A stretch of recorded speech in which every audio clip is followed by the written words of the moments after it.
എല്ലാവർക്കും ഡെലിഷ്യസ് റെസിപ്പീസിലേക്ക് സ്വാഗതം. ഓണമൊക്കെ എല്ലാവരും നന്നായിട്ട് ആഘോഷിച്ച് കാണുമെന്ന് കരുതുന്നു.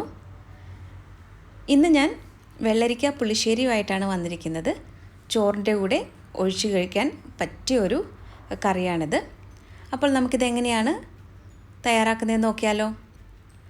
ഈ പുളിശ്ശേരി തയ്യാറാക്കാനായിട്ട് ഞാനിവിടെ ഒരു വെള്ളരിക്കയാണ് എടുത്തത്. ഇത് മുഴുവനായിട്ടും എടുക്കുന്നില്ല, ഏകദേശം ഒരു കപ്പ് മാത്രമേ ഞാൻ എടുക്കുന്നുള്ളൂ. അപ്പോൾ ഇതിൻ്റെ തൊലിയൊക്കെ കളഞ്ഞ് ചെറുതായിട്ടൊന്ന് കട്ട് ചെയ്തെടുത്തിട്ട് വരാം. ഞാനിവിടെ ഈ വെള്ളരിക്കയിൽ നിന്നും ഒരു കപ്പാണ് എടുത്തിട്ടുള്ളത്. ബാക്കി ഇത്രയും ഞാൻ മാറ്റി വയ്ക്കുകയാണ്. ഈ പുളിശ്ശേരി ഞാൻ മൺചട്ടിയിലാണ് തയ്യാറാക്കുന്നത്. അപ്പോൾ മൺചട്ടിയിൽ തയ്യാറാക്കുന്നത് കൊണ്ട് നല്ലൊരു ടേസ്റ്റുമാണിതിന്. ഇതിലേക്ക് ഞാൻ 2 പച്ചമുളക് കീറിയതും 1/4 ടീസ്പൂൺ മഞ്ഞൾപ്പൊടിയും 2 നുള്ള് മുളക് പൊടിയുമാണ് ചേർക്കുന്നത്. മുളക് പൊടിയുടെ അളവ് കൂടിപ്പോകരുത്, 2 നുള്ള് മാത്രം മതിയാകും. ആവശ്യത്തിനുള്ള ഉപ്പും കുറച്ച് വെള്ളം ഒഴിക്കുന്നുണ്ട്. ഈ വെള്ളരിക്ക വേവുന്നതിന് ആവശ്യമായിട്ടുള്ള കുറച്ച് വെള്ളം ചേർത്താൽ മതിയാകും. ഇനി ഇത് നന്നായിട്ടൊന്ന് മിക്സ് ചെയ്തെടുക്കാം. അതിനുശേഷം ഇത് അടച്ച് വെച്ചിട്ട് ഒന്ന് വേവിച്ചെടുക്കണം.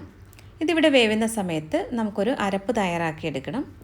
ഒരു മിക്സിയുടെ ജാറിലേക്ക് 6 ടേബിൾ സ്പൂൺ നിറയെ തേങ്ങ ചേർത്തിട്ടുണ്ട്. 1/4 ടീസ്പൂൺ ചെറിയ ജീരകവും 1 പച്ചമുളകുമാണ് ചേർക്കുന്നത്. 2 പച്ചമുളക് വെള്ളരിക്ക വേവിക്കുമ്പോൾ ചേർത്തിട്ടുണ്ട്. ഇനി ഇതിലേക്ക് നമുക്ക് കുറച്ച് വെള്ളം ഒഴിച്ച് ഇത് നല്ല ഫൈൻ പേസ്റ്റായിട്ട് വേണം അരച്ചെടുക്കാനായിട്ട്. ഇപ്പോൾ വെള്ളരിക്ക പാകത്തിന് വെന്ത് വന്നിട്ടുണ്ട്.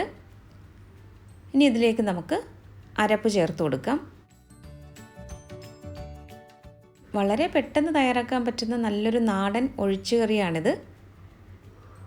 മിക്സിയുടെ ജാറിലേക്ക് കുറച്ച് വെള്ളം കൂടി ഒഴിച്ചിട്ട് അതുകൂടി ഞാൻ ഈ മൺചട്ടിയിലേക്ക് ചേർത്തിട്ടുണ്ട്.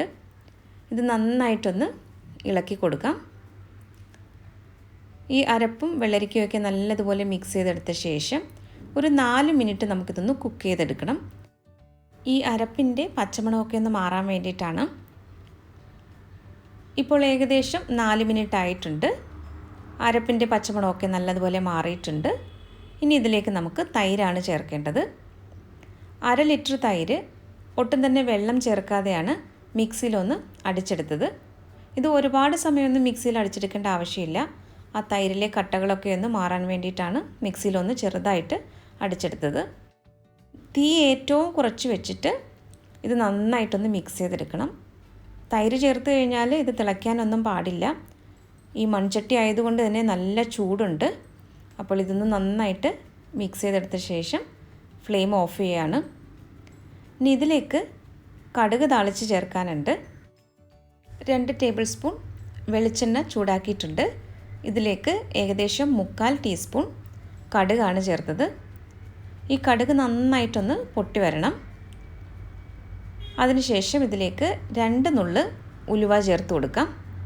ഉലുവയുടെ അളവ് കൂടിപ്പോകരുത്, 2 നുള്ള് മാത്രം മതിയാകും.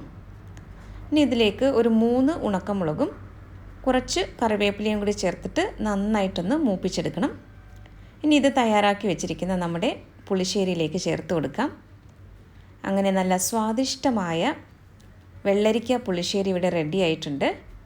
അപ്പോൾ ഈ ഒരു നാടൻ ഒഴിച്ചുകറി എല്ലാവർക്കും ഇഷ്ടമായെന്ന് കരുതുന്നു. റെസിപ്പികളൊക്കെ ഇഷ്ടമാകുന്നുവെങ്കിൽ നമ്മുടെ ചാനൽ കൂടി ഒന്ന് സബ്സ്ക്രൈബ് ചെയ്യാൻ മറക്കരുതേ. സബ്സ്ക്രൈബ് ബട്ടൺ അടുത്ത് കാണുന്ന ബെല്ലൈക്കൺ പ്രസ് ചെയ്ത ശേഷം ഓൾ എന്ന ഓപ്ഷൻ കൂടി ഒന്ന് പ്രസ് ചെയ്ത് കൊടുക്കണം. എങ്കിൽ മാത്രമേ ഞാൻ പോസ്റ്റ് ചെയ്യുന്ന വീഡിയോയുടെ നോട്ടിഫിക്കേഷൻ നിങ്ങൾക്ക് കിട്ടുകയുള്ളൂ. അപ്പോൾ മറ്റൊരു നല്ല റെസിപ്പിയുമായിട്ട് വീണ്ടും വരാം. താങ്ക്